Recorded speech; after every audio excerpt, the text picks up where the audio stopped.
The Witcher 3 is one of, if not the greatest RPG ever made. Obviously, that's up for debate. You have Knights of the Old Republic, you have Mass Effect, you have Fallout. However, The Witcher 3 is up there with my favorite games that have been ever made. And I haven't got the platinum for it, so we're going to try working on it now. I started working on this platinum in about 2017, but now we're in 2022. I only have 17 out of the 53 required trophies. The trophies I am missing in this game involve story-related, difficulty, and then a few other miscellaneous trophies such as killing an enemy a certain way, leveling up certain abilities, completing all the Witcher contracts, Gwent. We'll get on to Gwent in a minute because oh boy, that's a fun one. And of course, this video will contain spoilers for The Witcher 3. You have been warned. The trophy guide for this game has this ranked as a 7 out of 10 at 2 playthroughs, 110 hours. Now, the 7 out of 10 is mainly just because of deathmatch difficulty. Deathmatch difficulty, especially in early game, is really difficult. However, obviously, because you're a Witcher and this is an RPG, the more upgrades, the more armor, the better swords and stuff you get will greatly increase your odds to actually beating this game very easily. Because towards later on in the game, about like the final third, this game is rather easy. And the 110 hours? Yeah, that sounds about right. Now, the first trophy we're going to get after a 2-year hiatus of this game is Armed and Dangerous. You have to finally equip all the elements of one set of Witcher gear. Now, the Witcher set we're going for is the Griffin set, just because it's like the easiest set to get in the game. And it's also really good early game. It's 6 different pieces and they're in 3 different locations. In order to craft something in The Witcher, you first have to find a diagram. They're usually on bodies, they're in chests. Once you have the diagram, you can build the item at a blacksmith. And the final item that I needed to craft was the sword. So once you craft the sword, the trophy will pop. Yeah, we now have the Griffin steel and the Griffin silver sword, as well as the full Griffin armor. All right, now let's talk about Gwent. Gwent is the in-game card game that people take very seriously in this game. It's basically like you're in the mid-2000s and everyone's walking around school with Yu-Gi-Oh cards in their pocket. That's literally what this is like. But the trophy to collect all the Gwent cards. Now, when I first started playing this game and learned how to play Gwent, I fell in love with Gwent. However, once I was fully done with this trophy, I never want to play Gwent again. There's a grand total of 195 cards. In order to get these cards, you first start off with a starter deck for 4 different factions, so you sort of just get to choose which faction you want to go in. And then in order to get the extra cards, you buy them from innkeepers, you win them off people, you enter into tournaments, and these tournaments you have to win. If you lose, the quest will fail. So this is a missable trophy as well. And there's also cards in areas that you cannot go back to. So yeah, definitely recommend a guide for these Gwent cards. But this was my final trophy, was to collect all the Gwent cards. We will talk about that at the end of the video. But just know, Gwent is a fun game at the start, but if you're going for this platinum, you will despise Gwent. All right, we're going to get one of the miscellaneous trophies out of the way. This is the evilest thing. This is one of your grindy trophies, but it's not that bad. What you have to do is you have to ignite the gas produced by a dragon bomb using a burning opponent. So all you need to do is craft the dragon bomb. Again, you do need a diagram for it. And then you set your opponent on fire, and then you throw the bomb at them, and that ignites the gas. And you do that 10 times, you get the trophy. Boom! All right, now let's talk about the Witcher contracts. There are 26 total Witcher contracts that you need to do. So the Witcher contracts range from all sorts of different enemies that Geralt has to defeat. And the best thing about this trophy now is after one of the earlier patches in the game, this trophy is now unmissable. You can do this at your own pace. But this trophy is also linked to a few other trophies in the game, just because there are certain trophies that require you to just beat a contract. So of course we're going to get those along the way to getting the full Witcher contract trophy. And the first one we're going to get is Woodland Spirit. Please die. Please die. Yes! Let's go! Oh, we got a trophy as well. The next trophy that we're going to get, you're more than likely going to get as you progress. It's going to be collect the formula for 6 different bomb types. Again, you're more than likely going to get this naturally, but if you don't, there are plenty of guides showing you where all the different bombs are. Basically, you just have to collect 6 diagrams for different bombs. Bombarder? Oh, okay. That's awesome. All right, we're just going to complete another Witcher contract. This is called Ashes to Ashes. We just have to beat the Therazane and then hand in the contract. Now, in terms of Witcher contracts, this one is one of the more annoying ones because he's made of rocks. Finally! This boss was such a pain in the ass. Then once you hand in the contract, the trophy will pop. All right, ashes to ashes. All right, now let's talk about one of the big missable trophies in the game. It's called Full Crew. Now this trophy requires you to bring all possible allies to Kaer Morhen for the battle against the Hunt. Now, the battle against the Hunt is a fight that is towards the end of the game. And in order to bring all the allies to Kaer Morhen, you have to do a specific quest for that certain character. And also, as well, you have to pick the right dialogue options in order for them to come with you. The 7 people you need are Kira, Triss, Roche, Vess, Zoltan, Haelmar, and Ermion. Now, 3 of these are missable. Kira is missable because you have to tell her to come with you, or she could possibly die. That is also an ending as well for her. Triss's subplot is halfway through the game, and during her subplot to send her, you have to tell her that you love her. Oh, that's cute. Roche, Vess, and Zoltan all linked together. You have to complete the Eye for an Eye side quest. And then once you start the Brothers in Arms Novigrad quest, this is essentially where you ask people to come. When you talk to Zoltan and Roche, Roche will bring Vess with him. And then the other 2 are not missable, thankfully. But yeah, if you miss this trophy, it's potentially another full playthrough. Oh, full crew! Yo, let's go! Bro, that was like the main missable trophy that I was terrified for. Just because if you missed that... Alright, we're going to do some quick fire miscellaneous stuff. This is fire in the hole. You have to destroy 10 monster nests. And my dumbass got caught eating a biscuit when this popped. Oh my god. And then use pest control. You have to destroy all the monster nests. Globetrotter, you'll probably get this naturally. You have to discover 100 fast travel points. Ah, fair enough. And then finally, mutant. You have to fill all the mutagen slots. Very, very easy stuff. All right, so I should get a trophy here just for attaching this. Nice. All right, let's talk about the Fast and the Furious, but let's not talk about family. This trophy requires you to win all the horse races in the game. Another missable trophy. So there are 11 total horse races that you have to win. Now, if you lose a race, that you will actually be locked out of this trophy. So it is recommended that you make a manual save. Now, these races are not hard by any means. Even on deathmatch, if you run out of stamina, you can just jockey and they will not take over you. 3 of the races in Velen are actually missable. You have to do them before the Isle of Mist quest, and then the other ones you can just pick off whenever you want to. Okay, that was just very easy.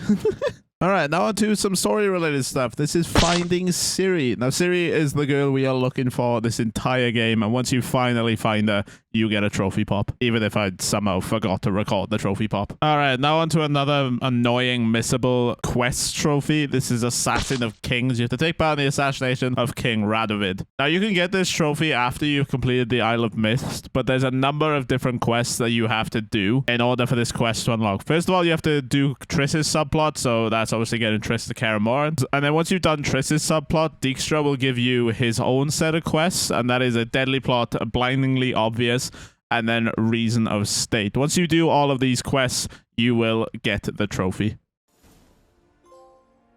Assassin of Kings. Take part in the assassination. Boom. All right, this one's just freaking annoying. The Kaer Morhen train. You have to perform 10 effective counterattacks without getting hit or parrying. Now, this was just annoying. You just have to press L2 to counterattack, but if you accidentally block instead of parrying or get hit, your counter resets. It's just annoying. Nice.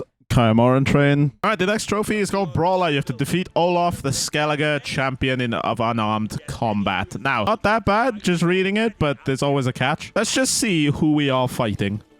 We are literally fighting a bear. Yep, we have to beat a bear. Now, he's not too difficult. Just note that you can't really block. You just have to dodge everything, but he can be a little annoying, but he's not too bad.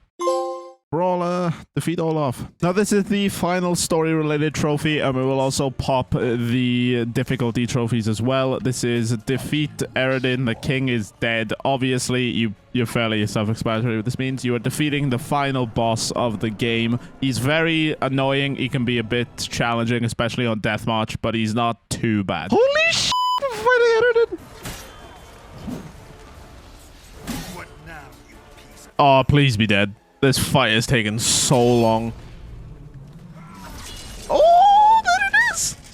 Oh, right in the eye! What's up, Yen? The king is dead!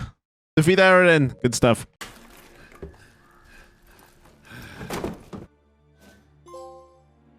Alright, that's The Witcher 3. Finish the game on any difficulty. Finish the game on the Blood of Broken or Deathmatch.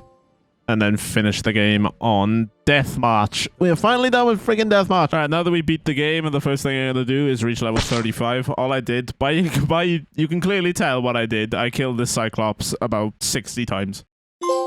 Alright, Munchkin, reach level 35. Alright, now I'm just gonna mention these trophies all at once, just because I did them all in the same area. Humpty Dumpty, sat on the wall. Kill 10 enemies, knocking them off somewhere high. The enemy of my enemy, use the axis sign to force someone to kill someone else. Overkill, make the opponent suffer from bleeding, poison, burning simultaneously. And Master Marksman, kill 50 human or non-humans by striking them in the head with a crossbow. So I did this all in one area. Humpty Dumpty is fairly easy, you just send them off the edge. Axis sign to force someone else to kill the other one is a little annoying just because it does take a while for Geralt to actually cast the sign. Make an opponent suffer from bleeding, poison, and burning. Very annoying. I didn't expect it to be this annoying, but essentially it's shoot them with a crossbow to make them bleed, burn them with your sign, and then poison them with a bomb. Yeah, for some reason I had to kill like 50 people for this to unlock. Finally, this trophy's been such a pain in the ass. I kill 50 human and non-human with a crossbow bolt by shooting them in the head. Fairly self-explanatory. Boom! Master Marksman, let's go! Alright, now on to the final Witcher contract for Geralt the Professional. I had to basically search every single freaking signpost board just to find this contract, and turns out it was right in the bottom corner of the map. Yeah, once you finish all 26 of these contracts, the trophy will pop. Alright, please let this be the last one. If it isn't, I don't know what to do. Please? Yes! Complete all the Witcher contracts. Boom, boom, boom. 69%. Nice. Alright, now 2 miscellaneous trophies before we move on to Gwent. It is What Was That? Attack, counter, cast, assign, throw a bomb in any order in under 4 seconds. And Power Overwhelming. Have all possible place of power bonuses active at the same time. What Was That is actually really easy. You just counter the attack, you then strike them, set them on fire, and then throw a bomb at them. So... boom! Very, very easy. We will take that. With Power Overwhelming, the place of power areas are areas where you can get free upgrade points. When you harvest the upgrade, it gives you a little boost for that certain sign. And you have to have all 5 of them active at the same time. It's very easy. Each bonus is active for 30 minutes. And there's one area where there's 6 place of powers. And only one of them is a duplicate. All right, and let's drain the last one. There we go. Power Overwhelming, 71%. All right, now let's talk about this f***ing Gwent trophy. So as I said, there are 195 cards in this game that you can use in Gwent. Now, some of these are missable, as I said. Zoltan has a quest where if you play your opponents, you can choose to take money instead of taking the card. But the biggest time sink in this whole thing, you have to play random people in this. I'm not talking about tournaments. I'm not talking about the quests where they actually track it for you. You have to play merchants, blacksmiths, herbalists, and just every other cashier person. There are 59 singular people that you have to play in Gwent in order to get their cards. Put it this way, if one Gwent game takes you 5 minutes to beat, and you have to play 59 Gwent games, that is close to almost 5 hours playing Gwent, and you can see why I no longer enjoy Gwent. Alright, we've just beaten every freaking Gwent person. I love Gwent in this game. Now I never want to play Gwent ever again. Oh yeah, and we're not even done. So there were a few cards that I missed just by playing the game. So what I had to do is I just had to put all my cards onto a checklist. If you go to gwentcards.com, that's probably the best tracker in the game. But basically then what I did is I would Google the card that I needed, and then on the Wikipedia for The Witcher, you can actually see where you can go buy the card. And usually when I would go to that place, there would be 4 or 5 other cards that I needed as well. So this is the last Gwent card that I needed, and the Platinum Pop. Woo! Boom! The Witcher 3 Platinum. Oh my god, finally. That stupid Gwent quest. Collect them all. Got the... oh, that Gwent quest was mad. Of course, we are not done with The Witcher. We do still have the expansions to do as well. I may do that in another video, but for now... this video is done. I have no idea how long it is, but I hope you enjoyed. If you guys want to see another platinum, click above my head.